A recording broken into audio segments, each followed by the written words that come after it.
Welcome back, America. I'm Hugh Hewitt. Steve Krakauer is Megyn Kelly's executive producer. He is also the author of Uncovered, which is out in paperback today. Steve, congratulations on the paperback edition. I just told all the cheapskates out there that they can go get Uncovered now for less than when it was in hardcover. We talked about it, but I want to catch up with you about it.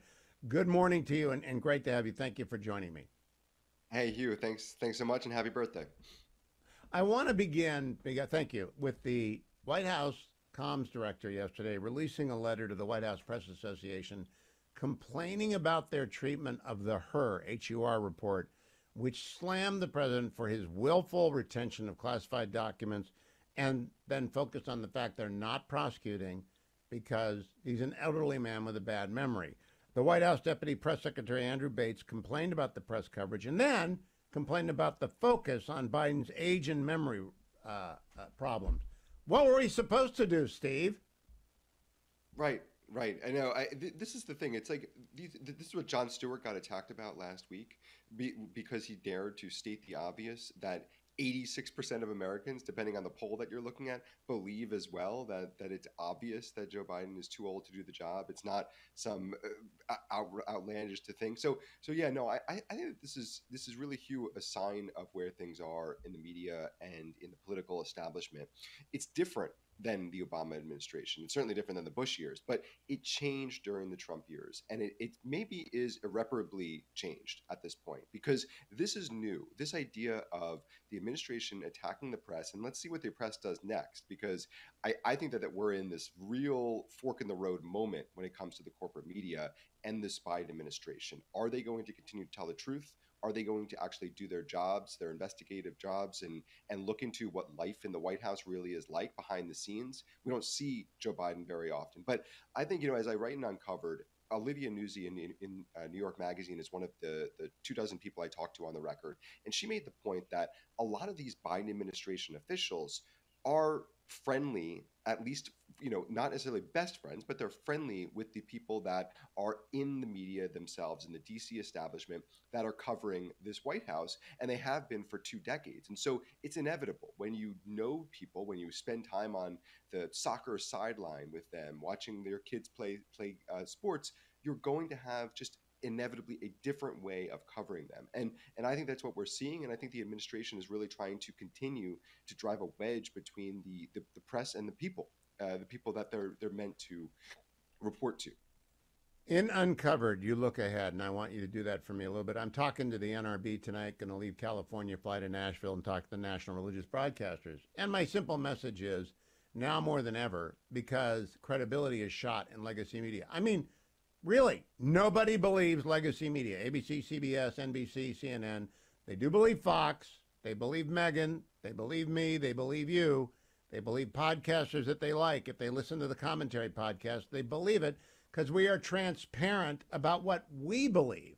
But they don't believe legacy media. And I don't know how they can repair that, Steve. I don't think you can repair that. I think it's going to take a real wholesale effort. And first of all, it's going to take admitting the problem. That's the first step. And I don't think we're anywhere close to that right now. I think anytime that Donald Trump remains on the national stage, you are not going to get the sort of post-mortem you need for the media to actually start to make some real changes and real efforts to, again, just restore basic trust. I think, Hugh, I was at CNN from 2010 to 2013. I write a lot about that in the book Uncovered. And it was a different time then. It was a time when they tried to get it right, when objectivity was the goal. It wasn't always what happened, but it was the goal. There were biases. We tried to suppress the biases and put out the most fair reporting possible. That value proposition has changed. And during the Trump years, it became objectivity was this dirty word. The guardrails were off. And what you have is you may have some ratings gains, but you sacrifice that long-term trust. You no longer just people come to trust you at the CNN or New York Times or the Washington Post as just being boring old objective journalism. No, that's clearly no longer the case. So I think that it's going to be very difficult to regain that trust. I do lay out in the last chapter, I've uncovered some possible ways of doing it. But I really do think that as long as the big elephant in the room, Donald Trump, is still on the national stage, as he certainly will be for the next year, if not the next 5+ years, I think it's going to be extremely challenging because they have a bizarre addiction to Donald Trump that forces them to just amplify all their worst habits.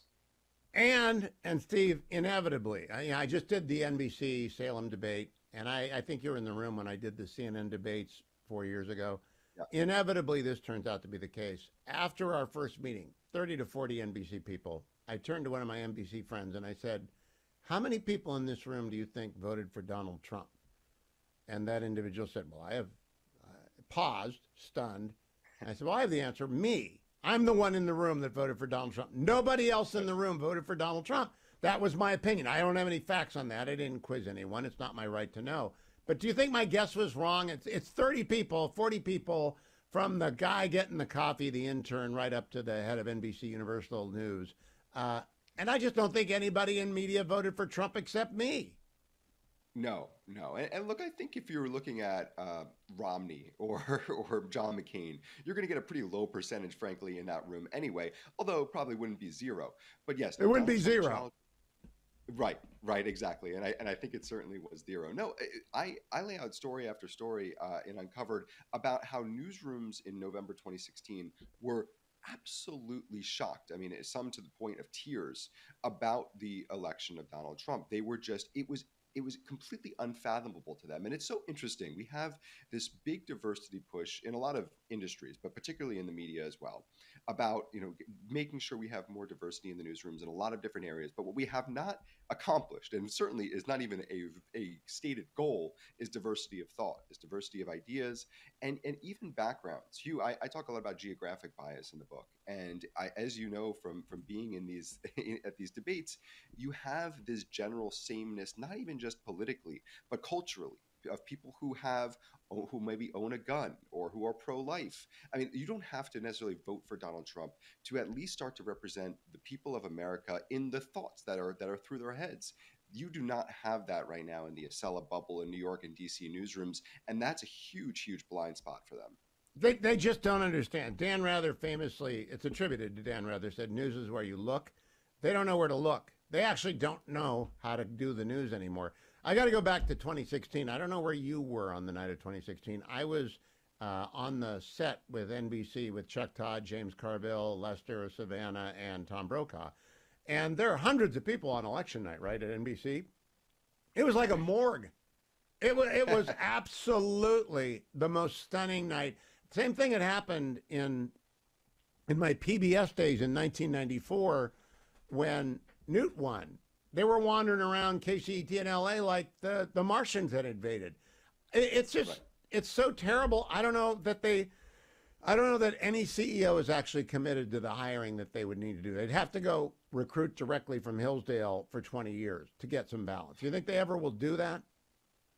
I think that because I talked to Selena Zito, for example, in the book, and she describes how there was this very brief moment of introspection right after Trump won. She describes how she was a reporter who really saw it coming more than perhaps anyone, and she was brought in, talks about how Jeff Zucker hired her as a contributor, said we're missing something, put her behind the scenes and talked to the entire newsroom about what she saw, and then almost instantly, within months, she would go on the air and she would be asked, well, what do people who voted for Trump believe? And then suddenly it changed. Why do they believe that? Why would they believe that? How could they believe that? And she said, well, I don't know. I'm just reporting here.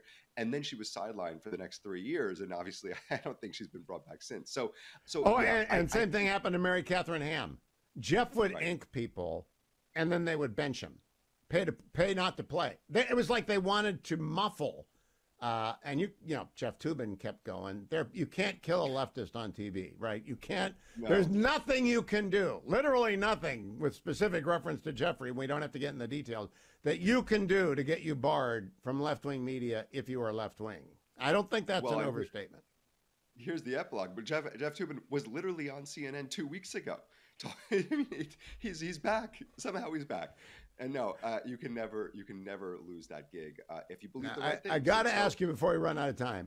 You covered the Mueller process, and I'm sure you've covered the Hur process. When the Mueller special report came out, we got 2 volumes. He didn't find any crimes. He didn't find a cover-up. Barr had to redact it for 2 weeks.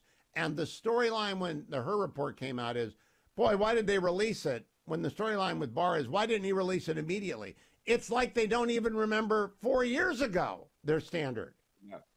And this is so damaging. I mean, I will say there was some coverage in the media after the her HUR report, and I think that was right. I mean, it was a bombshell. Even finding no crimes, or at least saying that there was no crimes in this report because this is an elderly old man who would just be never lose in a jury trial. Yeah, this is bad. But what's interesting is that the journalists used to be about putting out the most information possible, but really because of social media, I think we've turned this industry into lots of anti-speech activists, people who no longer want information to get to the public. They don't trust the public with information. I think this plays right into the reaction by some to the special counsel report. Well, we can't put this out there. Think about what people might misinterpret this report and maybe go against Joe Biden. I mean, it's outrageous, but this is where we're at because people have, whether it's COVID, whether it's Donald Trump, they have adjusted the way that they do the job of journalism to no longer be about serving the people, to really being about serving the powerful in a lot of instances, the establishment. And that's just it's also, Steve, last comment on it. It's about saving your job. A lot of people know that media is suffering through a round of layoffs, which is devastating. I feel bad for them. People who are in the media don't want to rock the boat because if they lose their job, they're not going to get another one. And I actually think the lefties who are everywhere are going to protect the lefties everywhere because they can't start hiring for diversity or they're going to be gone, Steve. Yeah, it is. I mean, look, Hugh, I talk about how it's just the broken financial incentive structure. It is, if CNNs and the New York Times of the world did everything right for the rest of their time, they still would lose that traditional reader and that traditional viewer every single day because of the changing business models. So yeah, what are they supposed to do? They're going to grab onto that lowest hanging fruit and just hold on for dear life as the business model completely implodes. So I think you're right. That's part of the problem, is that even if they started to adjust towards the right way of doing journalism, they know the business is broken and they're part of the old way, as opposed to you and kind of what I'm trying to do. Steve, well done. Uncovered is available now from Amazon, from Barnes & Noble, and you cheapskates, it's out in paperback today. Uncovered. Go and get it. Learn about legacy media from Steve.